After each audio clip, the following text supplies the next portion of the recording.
मेरा विषय है आर्य समाज को लेकर के जो समाज में भ्रांतियां हैं वो और उनका निराकरण। सबसे पहली भ्रांति जब मैं बात करती हूं तो मुझे समाज में दिखाई देती है, बहुत से लोग कहते हैं कि आर्य समाज जी तो सारे नास्तिक हैं, ये तो ईश्वर को ही नहीं मानते। ईश्वर को नहीं मानते क्योंकि ये मंदिर में जाकर के पूजा नहीं करते, क्योंकि ये जाकर के गंगा स्नान नहीं करते और ये कांवड़ लेने के लिए नहीं जाते हैं। ये बहुत सारे ऐसे अनुष्ठान जो हमारा अधिसंख्य समाज करता है ये वो सब नहीं करते हैं, इसीलिए ये नास्तिक हैं। देखिए, महर्षि दयानंद ने बहुत सुंदर सत्यार्थ प्रकाश रूपी ग्रंथ लिखा और उसमें सबसे पहला समुल्लास कौन सा है जी? क्या है उसमें? विषय क्या है? ईश्वर का ही विषय है। ईश्वर का विषय क्या है कि ईश्वर को आप जिन रूपों में मानते हैं वो ईश्वर के नाम किस किस गुण कर्म स्वभाव वाले हैं, वो परमेश्वर की अनंत शक्तियां, मैं तो कई बार कहती हूँ परमेश्वर की जितनी भी शक्तियां हो सकती हैं जो समाज को दिखाई भी नहीं देती हैं, वो सब कुछ उन्होंने सत्यार्थ प्रकाश में गिन गिन करके रखी हैं, गिन गिन करके रखी है। वेवेष्टि व्यापनोति चराचरम जगत स विष्णु, के सारे जगत में जो समाया हुआ है वह सारा जगत संभाल रहा है, ऐसे विष्णु जी हैं हमारे। आप उनको कहीं मंदिर में एक स्थान पर पूज रहे हैं, लेकिन यहाँ पर उसको सत्य रूप में जान करके पूजा जा रहा है। महर्षि दयानंद ने कभी नहीं कहा कि मेरे अनुयायियों की तो बात उन्होंने की ही नहीं है। उन्होंने कहा कि जो भी सत्य को जान रहा है वो नास्तिक हो जाए, ऐसा उन्होंने नहीं कहा। वो ईश्वर का भक्त ना हो, ऐसा उन्होंने नहीं कहा। उन्होंने तो सबसे पहली शर्त ही आस्तिकता की रखी है। सबसे पहले ईश्वर को जानो, पर उन्होंने कहा कि सत्य का निर्णय कैसे करोगे? उन्होंने बोला कि सत्य क्या है? सत्य वो है जो वस्तु जैसी है उसको वैसा ही जानना, वैसा ही मानना और उसके साथ वैसा ही व्यवहार करना, ये सत्य है। परमेश्वर कण कण में विराजमान है। ईश्वर के मुख्य नाम ओम है। उस ओम की अनेक व्याख्याएं करने के बाद महर्षि दयानंद ने सभी के अंदर यह स्पष्ट कर दिया कि परमेश्वर मेरे हृदय में भी है, बाहर भी है और हर जगह समाया हुआ है। तो पहली भ्रांति जो मुझे दिखाई देती है कि आर्य समाजी लोग नास्तिक होते हैं, ऐसा नहीं है, बिल्कुल भी नहीं है, क्योंकि महर्षि दयानंद ने देव पूजा को बहुत बड़ा पहला ही स्थान दिया है। देव पूजा तो हम ब्रह्म पूजा करें, हम देव पूजा करें, ब्रह्म यज्ञ करें, देव यज्ञ नाम दे, तो हम ब्रह्म को, जो कि सबसे बृहत है, जिसकी शक्ति सारे संसार में सबसे ज्यादा है, वो ब्रह्मा, वो बड़ा है, वो हमारी शक्तियों से, हमारे चिंतन से भी परे हो जाता है। तभी हम क्या करते हैं, जब हम आहुतियां देते हैं ना, सायंकालीन आहुतियां देते हैं, अनेक आहुतियां आती हैं। जब हम कभी बृहद यज्ञ करते हैं तो उसमें भी जब मौन आहुति आती है, अभी मैं कात्यायन श्रोत सूत्र पढ़ रही थी, उसमें भी बहुत सारी आहुतियां मौन होकर के आती हैं। मौन कब हो जाता है व्यक्ति? जब हमारी चिंतन की शक्ति वो ऊपर लेवल की हो जाती है, जब हमारी बिल्कुल परा विद्या वाली हमारी चिंतन की शक्ति पहुंच जाती है, तो उसमें क्या होता है, शब्द नहीं निकलते, फिर व्यक्ति मौन हो जाता है और मौन होकर के फिर समर्पण भाव से आहुति देता है और फिर कहता है कि इदम प्रजापतये इदं न मम। वो प्रजापति जो इस संसार का निर्माण कर रहा है, मैं उसको समझ नहीं पा रहा, मेरी वाणी मौन हो जा रही है, उसकी इतनी शक्ति है। तो ये बिल्कुल भ्रांति है कि आर्य समाजी लोग ईश्वर को नहीं मानते। दूसरा मुझे जो भ्रांति दिखाई देती है वो ये है कि बात करिए, आप बोले आप तो भगवान राम को नहीं मानते, आप भगवान श्री कृष्ण को नहीं मानते, आप माँ सरस्वती को नहीं मानते, तो कैसे नहीं मानते? क्योंकि आप परिक्रमा करने के लिए गोवर्धन तक नहीं जा रहे हैं, इसलिए लगता है समाज को कि आप भगवान श्री कृष्ण जी को नहीं मानते। क्योंकि आप बहुत ज्यादा अयोध्या जी की परिक्रमा नहीं कर रहे हैं, इसीलिए लोगों को यह लग रहा है कि आप जो आर्य समाजी हैं वो लोग भगवान राम जी को नहीं मानते। महर्षि दयानंद ने बहुत स्पष्ट रूप से कहा है कि भगवान श्री राम और भगवान श्री कृष्ण चंद्र, ये जैसे भगवान राम महापुरुष हुए हैं, इनका जैसा व्यक्तित्व आदर्शवादी रहा है, वैसा जीवन में अपनाना, वैसा जीवन को अपने बनाना, राम जी को पूजना नहीं, राम जी की बातों को, उनके व्यवहार को अपने जीवन में आचरण में ले आना, ये भगवान राम की पूजा है। भगवान श्री कृष्ण जी का जो उन्होंने योगी स्वरूप ला करके रखा वो अद्भुत था। भगवान श्री कृष्ण जी को उन्होंने आप्त पुरुष बताया है। आप्त पुरुष मतलब जो सामान्य व्यक्ति जीवन जी रहा है उससे जिसकी प्रज्ञा बुद्धि उत्पन्न हो गई है, जिसकी मेधा बुद्धि उत्पन्न हो गई है, फिर वो अपनी मेधा प्रज्ञा बुद्धि से जो कार्य संसार के लिए कर रहा है वो अद्भुत है। तो उन्होंने कहा आप्त पुरुष थे भगवान श्री कृष्ण। आर्य समाज जितने भी अपने जो कार्यक्रम करता है ना, कभी भी ऐसा नहीं हुआ कि रामनवमी का कार्यक्रम न करता हो या उससे विरोध में बैठा हुआ हो, नहीं, ऐसा कभी नहीं है। भगवान कृष्ण जी का जन्मोत्सव उसी प्रकार से, उसी उल्लास के साथ मनाया जाता है जैसे हम अन्य कार्यक्रम करते हैं। तो ये विशेष रूप से कोई ये ना सोचे कि आर्य समाजी लोग भगवान श्री राम और भगवान श्री कृष्ण जी को नहीं मानते। बस बात यही है कि हम प्रयास ये करते हैं कि समाज में उनका आचरण धारण किया जाए। हमारे बच्चे, हमारी आगे आने वाली पीढ़ियां पूरे समाज की भगवान श्री कृष्ण और भगवान राम जी जैसा आचरण करें। अगर उनको कोई कष्ट आ जाए तो वो कष्ट सहने के लिए वैसे ही खुश रहें कि जैसे भगवान राम रहे थे। उन्होंने कहा, बहुत सुंदर एक श्लोक आता है, संभवतः उत्तर रामचरितम का है, और उसमें वो कहते हैं भवभूति के राम जो है ना बोल रहे हैं कि आराधनाय लोकस्य मुंचतो नास्ति में व्यथा। किस किस को?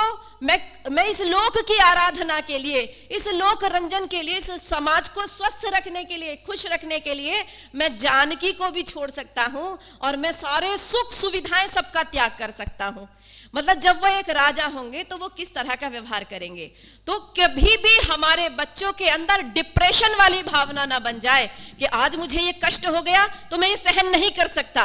वो भगवान राम हमें सिखाते हैं और आर्य समाज ने उसका सत्य स्वरूप समाज के सामने रखा है। एक और मुझे ध्यान आता है कि जो भ्रांति है वो ये है कि हिंदू और आर्य कुछ अलग है। ऐसी भ्रांति मैं बाहर तो देखती हूं, लेकिन ये भ्रांति कुछ अपने लोगों के बीच में भी दिखाई देती है कि आर्य अलग है और हिंदू अलग है। तो ये भ्रांति भी महर्षि दयानंद ने बहुत स्पष्ट तरीके से निवारण किया है। मैं एक पुस्तक भी विशेष लेकर के इसलिए आई कि इसको हमने पढ़ना चाहिए। महर्षि दयानंद ने ये शास्त्रार्थों का संग्रह है, जो शंका समाधान किया है अनेक लोगों का, वो इसमें लिखा गया है। अब एक बात समझिए, महर्षि दयानंद ने ये कहा कि आर्य कौन है? आर्य है जो श्रेष्ठ कर्म करेगा। मतलब आर्य कोई उपाधि नहीं है, आर्य कोई जाति नहीं है, आर्य कोई संप्रदायवादी कोई शब्द नहीं है। आर्य वो है जो अपने कर्मों से श्रेष्ठ आचरण कर रहा है। अगर वो श्रेष्ठ आचरण कोई अपने पीछे आर्य नाम वाला कर रहा है और आर्य लगा रहा है तो सर्वश्रेष्ठ है। अगर कोई व्यक्ति आर्य नहीं भी लगा रहा है और वो आचरण से श्रेष्ठ है तो वो भी कौन है जी? आर्य है। भले ही वो आर्य समाज का सदस्य नहीं है, लेकिन वो भी कौन है? आर्य है। आज बहुत सारे लोग बहुत अच्छा कार्य कर रहे हैं, समाज को आगे ले जाने के लिए, बढ़ाने के लिए बहुत सुंदर कार्य कर रहे हैं, तो वो भी कौन है? भले ही वो आर्य समाज को नहीं जानते। आर्य समाज कोई संप्रदाय नहीं है। आर्य समाज एक विचारधारा का नाम है, एक विचारों के आंदोलन का नाम है। तो महर्षि दयानंद ने कभी भी नहीं कहा कि मैं एक संप्रदाय की स्थापना कर रहा हूं। महर्षि दयानंद ने कहा कि मैं तो ऋषि ब्रह्मा से लेकर के ऋषि जयमुनि मुनि पर्यंत जितने भी ऋषि महर्षियों की परंपरा है, मैं उसको बस समाज के आगे बताने का प्रयास कर रहा हूं। उन्होंने कभी नहीं कहा कि जो मैंने लिख दिया वो अंतिम सत्य है। उन्होंने कहा मनुष्य का आत्मा सत्य और असत्य को जानने वाला है। आप अपने समयानुसार जो आपको रिसर्च आगे लगता हो वो रिसर्च आप करके उसको आगे समाज की भलाई के लिए आप लगा सकते हैं। तो आर्य शब्द कहते हैं जो श्रेष्ठ आचरण वाला है। अच्छा, हिंदू शब्द को लेकर के बहुत सारे पक्ष हमारे सामने आते हैं। हिंदू शब्द को लेकर के अधिकांश मैंने बहुत सारे अपने लोगों के मुख से भी ये सुना कि महर्षि दयानंद ने ये कहा था, पुनः प्रवचन में भी ये कहा कि हिंदू क्या है, हिंदू नाम हमें किसने दिया है, किसने दिया, मुसलमानों ने। ठीक है, हिंदू नाम मुसलमानों ने दिया, ऐसा महर्षि दयानंद ने पुनः प्रवचन में भी कहा है। और उन्होंने कहा कि उनके शब्दकोशों में हिंदू के लिए अच्छा नहीं लिखा हुआ है ना। उन्होंने एक बताया कि हिंदू को काला, काफिर और चोर बताया गया है। ये कहां पर लिखा गया है, क्या हमने कभी जानने का प्रयास किया है? संभवतः मुझे याद नहीं आ रहा, पंडित लेखराम जी ने इसको लिखा है कि गयास उल्लुगात और सिराज उल्लुगात, और एक और है। इन तीन शब्दकोशों में हिंदू को काला, काफिर और चोर कहा गया है। ये शब्दकोश किस समय पर लिखे गए? ये सारे शब्दकोश किस समय पर लिखे गए? देखिए, कालखंड भी चाहिए होता है ना। किस कालखंड में कौन सी पुस्तक लिखी जा रही है, उस समय पर लोगों का मानसिक स्तर क्या है, लिखने वाली की मानसिकता क्या है, ये भी देखा जाता है जब हम कोई भी रिसर्च करते हैं। तो ये तीनों ही शब्दकोश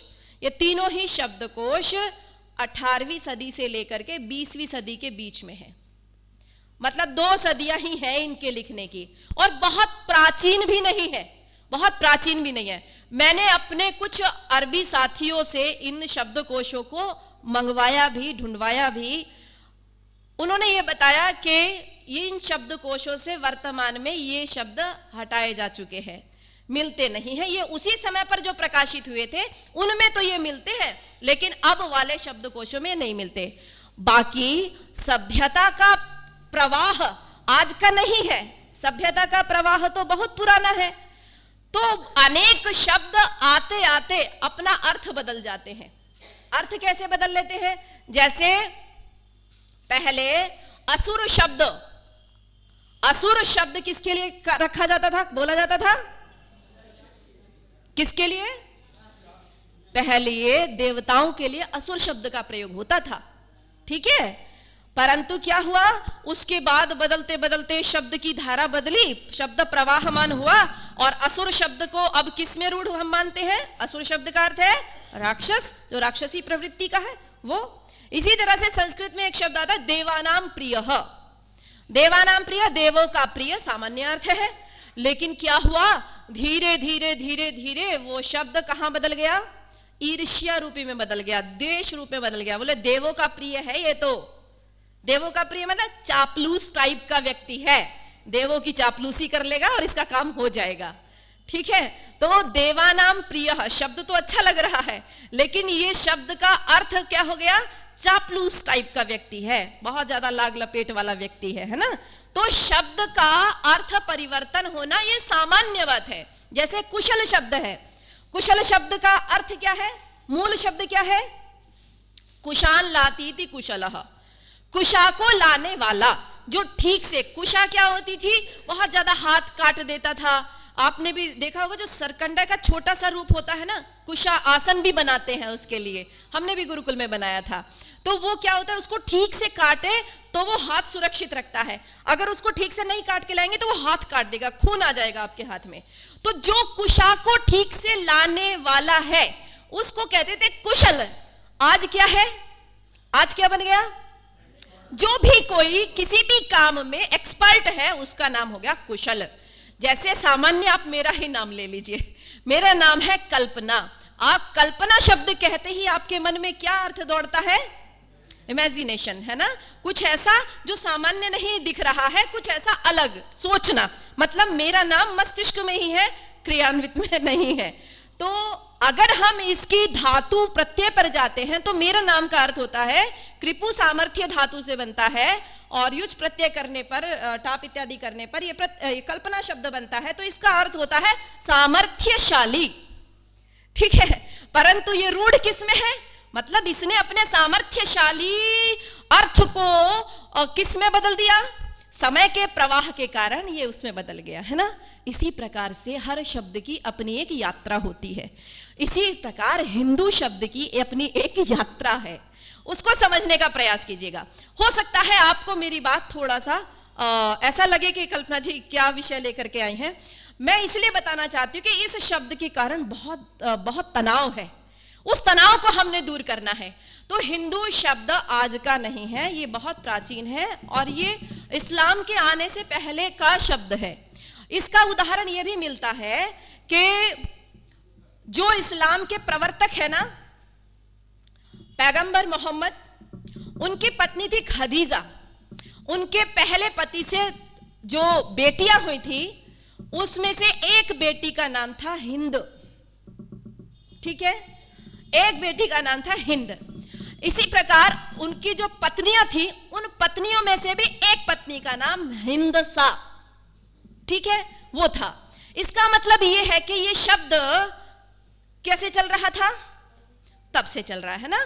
उस समय पर जो शब्दकोश लिखे गए उनमें काला काफिर चोर नहीं लिखा गया। ईरान के जो हमें पुराने दस्तावेज मिलते हैं जो कि 3000 साल पुराने हैं, उनमें हिंदू शब्द हिंदू आता है। तो इससे हमें विरोध नहीं करना चाहिए, इससे हमें यह नहीं करना चाहिए हिंदू माने मूर्ति पूजक, ऐसा नहीं समझना चाहिए। थोड़ा सा और हमें व्यापक दृष्टि बनानी है। हाँ, ये अवश्य है कि मूल रूप से हमारा नाम आर्य ही है। हम श्रेष्ठ, हमें बार बार आर्य शब्द क्या दिलाता है याद? कि आप श्रेष्ठ बनिए, उत्तम बनिए, है ना, श्रेष्ठ बनिए। तो उसमें दो ईरान का जो हमारे शब्दकोश है उनमें भी हिंद शब्द आता है। और दूसरी बात एक और है, आप देखेंगे इस इस्लामिक टर्मिनोलॉजी में एक शब्द आता है गजवाए हिंद। तो जो गजवाए हिंद शब्द है, ये हिंद क्या है? हिंद को फतह करना। इसका मतलब कोई ना कोई ऐसा उनके मस्तिष्क में या इस धरती पर कोई हिंद नाम की कोई जगह थी ना, हिंद नाम का कोई स्थान था जिसकी चमक बहुत थी, जिसको लूटना, जिसके साथ में संबंध बनाना अरब वाले लोगों का मन में था। तो वो लोग भारत को जैसा भी चाहे कैप्चर करना चाहते थे, चाहे लूटना चाहते थे, चाहे यहाँ व्यापार करना चाहते थे, हिंद शब्द का प्रयोग होता है। तो इसीलिए हमें इस शब्द पर बंधना नहीं चाहिए कि अरे नहीं ये तो वो है, ये तो वो है। अब मैं आपको महर्षि दयानंद का पूना प्रवचन जो हुआ है वो हुआ है 1875 में। 1875 में पूना प्रवचन के चौथे प्रवचन में महर्षि दयानंद ने ऐसा बोला था कि हिंदू शब्द एक बाहर के लोगों ने दिया हुआ है।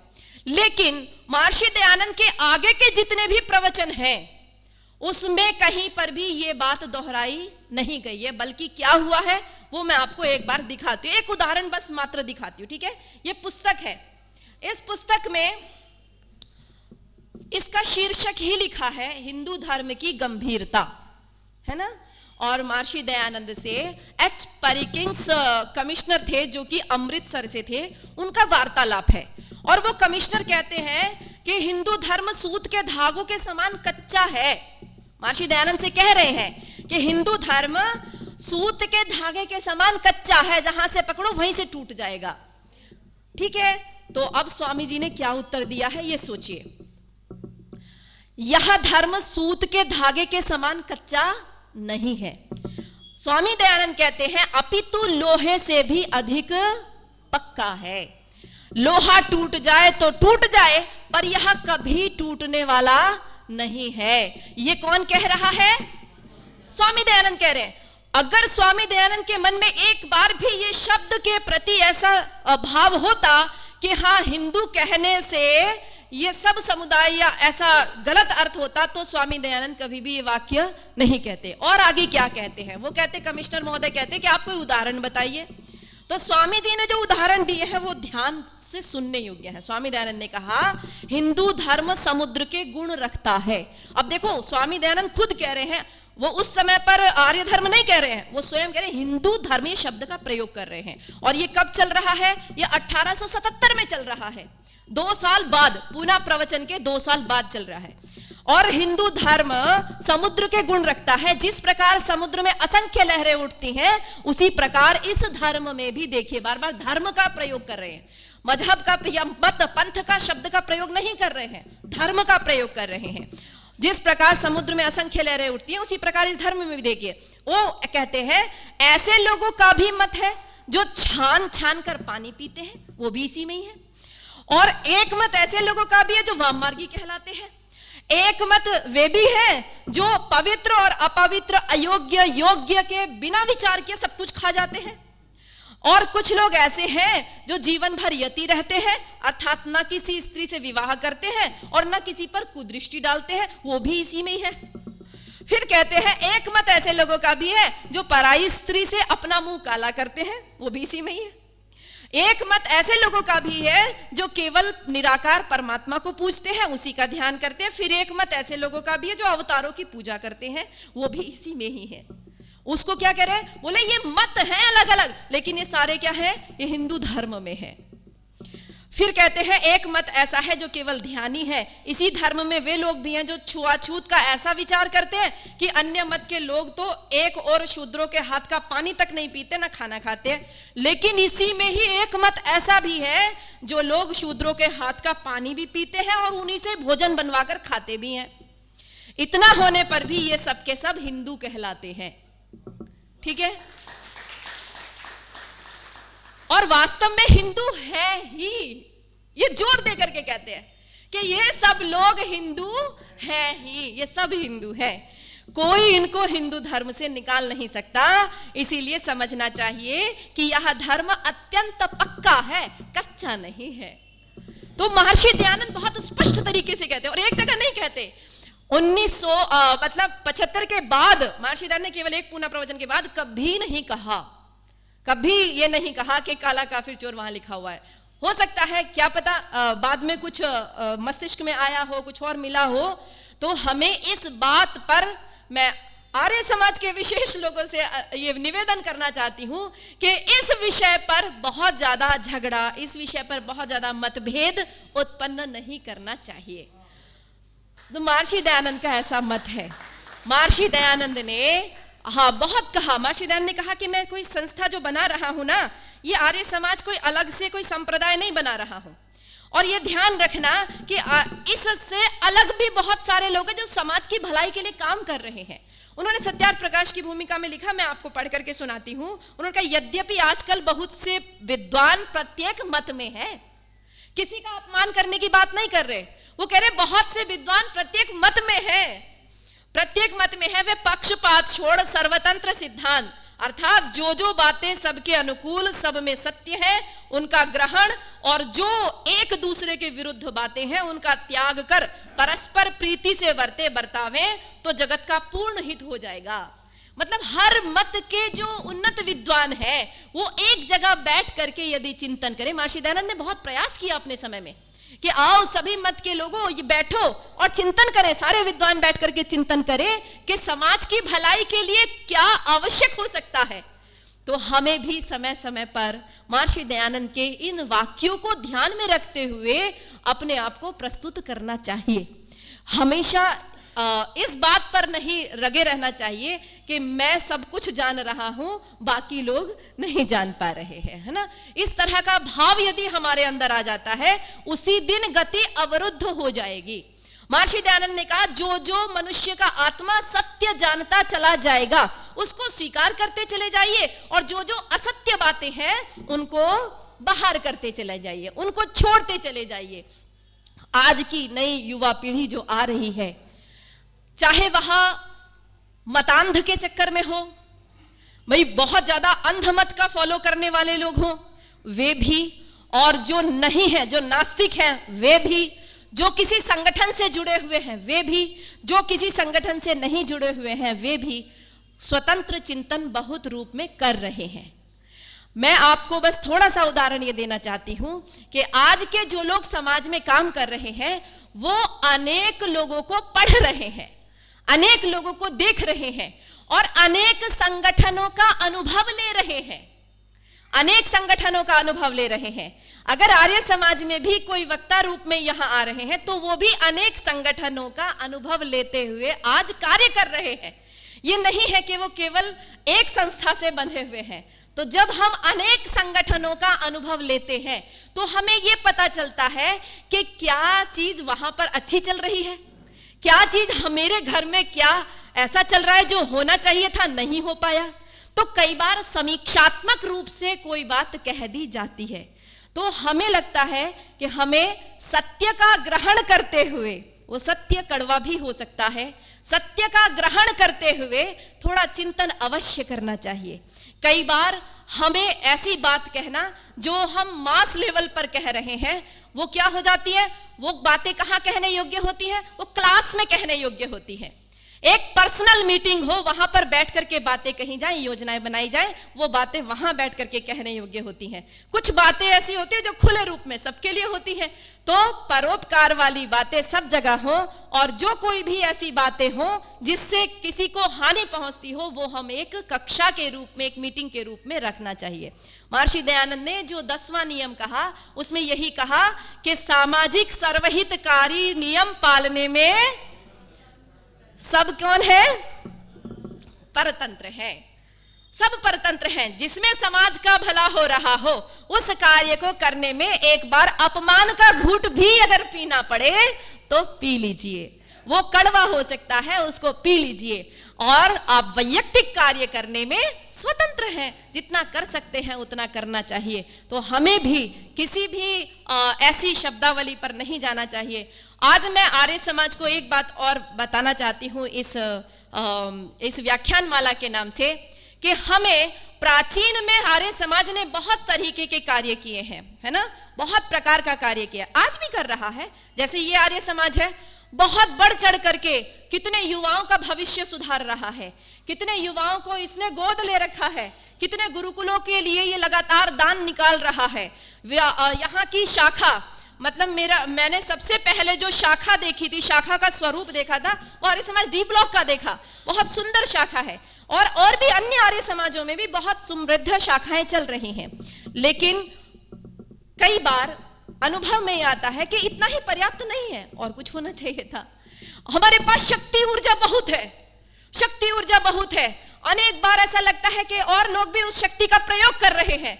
आर्य समाज के काम में संभवतः वो शक्ति, वो ऊर्जा का उतना प्रयोग, एक तंत्रात्मक अनुभव ऐसा आ रहा है कि तंत्र की व्यवस्था संभवतः उस शक्ति का प्रयोग नहीं कर पा रही है। तो हमें उसका प्रयोग करना चाहिए। लेकिन किस बातों से हमें बचना चाहिए, किन शब्दावलियों से हमें बचना चाहिए। देखिए, आज एक बहुत समाज को तोड़ने के लिए, वैसे तो हमेशा होता रहा है, पर समाज को तोड़ने के लिए बहुत सारी शब्दावलियां गढ़ दी गई हैं, गढ़ी जा रही हैं। जैसे अभी रितिका जी ने आपको बताया, ब्राह्मणों भारत छोड़ो, मतलब यह है कि ब्राह्मणों को हिंदू समाज से अलग दिखाया जाए, जिससे कि वहां से लोग उनसे घृणा करें और उनको अलग करने का प्रयास करें।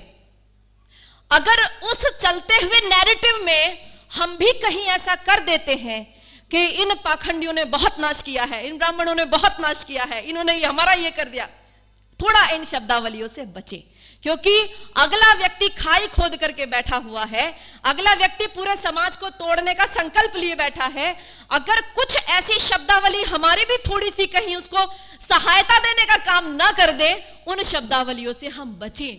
क्योंकि कहीं पर भी समाज को बांटने वाली कोई भी ऐसी बात, पूर्व में कुछ रहा होगा, हमारा इतिहास कुछ है, बहुत सारी चीजें हैं, बहुत सारी घर की अपनी चीजें ऐसी होती हैं जो व्यक्ति समाज में नहीं कहता, तो हमें वहां पर थोड़ा मौन हो जाना चाहिए।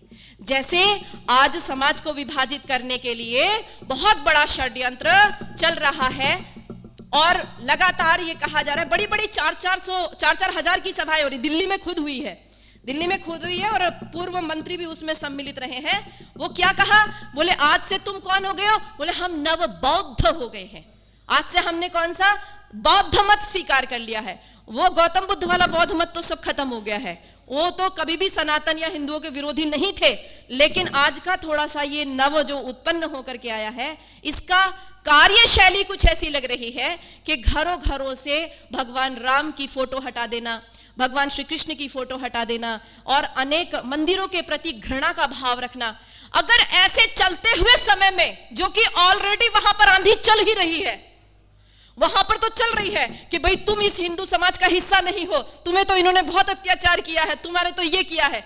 अब यदि हमारे मंचों से भी पुराने इतिहास को सुनाते समय ये वाली शब्दावली प्रयोग हो जाए कि इनके साथ तो इतना अत्याचार हुआ, ये हुआ वो हुआ, बहुत ज्यादा उसको बढ़ा चढ़ा करके, मतलब अगर सत्य भी बताया जा रहा है तो भी पूरा खोल करके बता करके, मुझे ऐसा लगता है कि हम ऐसी शब्दावलियों पर, ऐसे वाक्यों पर थोड़ा रोक लगाए, अपने आप को समझे कि हमारे साथ में क्या हुआ है, ये हमारी आंतरिक समझ है। हमने समाज के उद्धार के लिए क्या क्या किया, ये हमारा आंतरिक समझ है, उसको हम आज के परिप्रेक्ष्य में कैसे रख रहे हैं। कहीं ऐसा तो नहीं कि हमारी कही हुई शब्दावली किसी के लिए खाद का काम कर रही हो, वो कहे कि देखो आर्य समाज के मंच से भी ये बताया गया कि तुम्हारे साथ इतने अत्याचार हो रहे थे, हम भी तो यही बता रहे हैं, देखो वो भी पुष्ट कर रहे हैं। तो ये वाली शब्दावलियों से हमें थोड़ा सा बचने की आज आवश्यकता है। बहुत कुछ कहा जा सकता है, लेकिन आर्य समाज को लेकर के जो नैरेटिव है वो हमें अपने व्यवहार से बदलने होंगे। अगर व्यवहार हमारा उस तरह का नहीं रहा तो वो नैरेटिव जिंदा हो जाएंगे और वो सत्य बन जाएंगे। तो उनको ध्वस्त करने के लिए हमें अपना व्यवहार, अपना चिंतन, अपनी कार्यशैली, सब चीज में परिवर्तन लाना होगा, और एक सुदृढ़ योजना बना करके आर्य समाज के विचारों को, आर्य समाज के पास वो शक्ति है जो अभी भी वो शक्ति है जो अभी किसी दूसरे के पास नहीं है, चाहे कितना भी बड़ा संगठन हो। तो आर्य समाज को अभी भी अपनी शक्ति को पहचान रहा है, कर रहा है, लेकिन थोड़ी सी और ऊर्जा बढ़ाने की आवश्यकता है। आस्ते भग आसीनस्य, जो बैठा रहता है ना, उसका भाग्य भी बैठा रहता है। फिर कहा आस्ते भग आसीनस्य ऊर्ध्वस्थिष्ठति तिष्ठतः, जो उठ खड़ा होता है उसका भाग्य भी उठ खड़ा होता है। शेते निपद्यमानस्य चरति चरतो भगः, जो दौड़ लगाता है उसका भाग्य भी दौड़ लगाता है। अब एक बस अंतिम बात, मुझे लगता है मेरा टाइम हो गया, लेकिन फिर भी मैं ये बात जरूर कहना चाहूंगी। देखो, इस दुनिया में 4 प्रकार के लोग हैं, इस समाज में 4 प्रकार के लोग हैं। कोई भी समस्या आ जाए तो वो कैसे होते हैं, वो व्यूअर होते हैं, वो केवल देखते हैं, पशुवत देखते हैं। पश्यति पशु, पशु का काम केवल देखने का है, वो उसकी शक्ति ही उतनी कि वो देख ही सकता है। तो समाज में ऐसे बहुत सारे लोग हैं, किसी बहन के साथ अत्याचार हो जाए उनको कोई फर्क नहीं पड़ता, वो देख रहे हैं, हाँ सुन लिया है, ठीक है, एक सूचना की तरह आया और गया, वो केवल देखते हैं। वो व्यूअर कैटेगरी के लोग होते हैं। एक होते हैं विक्टिम टाइप के लोग। विक्टिम टाइप के लोग क्या होते हैं, उनसे कहो भाई आप यहां पर आ जाना, वो कहेंगे अरे नहीं, ये हिंदू समाज तो सोता हुए तो उठता ही नहीं है। वो हमेशा ना, मतलब वो रोना ही रोना है, उनको किसी ना किसी के ऊपर ब्लेम लगा देना है। ये मंत्री जी ऐसे थे, ये प्रधान जी ऐसे थे, ये वक्ता ऐसे थे, ये वो ऐसे थे। मतलब समस्या आके खड़ी हो गई है, लेकिन वो उसका रोना चालू है। तो वो क्या होते हैं, वो विक्टिम टाइप के लोग होते हैं समाज में। ठीक है, पहले व्यूअर, फिर है विक्टिम, और तीसरे टाइप के लोग क्या होते हैं, तीसरे टाइप के लोग होते हैं विलन टाइप के लोग। आप कुछ अच्छा करने चलिए, वो आपका सारा काम विनाश की तरफ ले जाने के लिए अपना पूरा सामर्थ्य लगा देंगे। आप अच्छा काम करने चलिए, वो आपको कहीं ना कहीं बदनाम करेंगे, जैसे भी हो सके वो आपको रोकने की पूरी कोशिश करेंगे। ये तीसरे कैटेगरी के लोग होते हैं। ठीक है, और समाज में जिनके कंधों पर ये समाज खड़ा हुआ है, वो चौथा कैटेगरी क्या है, वो है विक्टर। ठीक है, वो है विजेता। वो नहीं सोचता कि क्या दिख रहा है, वो नहीं सोचता कि कोई मेरे बारे में क्या सोच रहा है, वो नहीं सोचता कि कोई मेरी टांग खींच रहा है, वो कुछ नहीं सोचता, वो एक विजेता की भांति लगा रहता है। और हम सब लोग, मुझे लगता है हमारे अंदर वो विजेता का भाव जितने यहां पर है वो है। हम ना कभी व्यूअर बनेंगे, ना कभी विक्टिम बनेंगे, ना हम विलन का रूप अपनाएंगे। जो कार्य हो सकता है हमसे जीवन में, भाई आर्य समाज का संगठन जो करेगा, मैं उसका सहयोग पूर्ण तन मन धन से करते हुए आगे अपने समाज को लेकर के जाऊंगा। तो समाज की भलाई के लिए जो मेरा सहयोग हो सकता है वो हम करें। हम विजेता बनेंगे, विक्टर बनेंगे। इति ओम शम। धन्यवाद।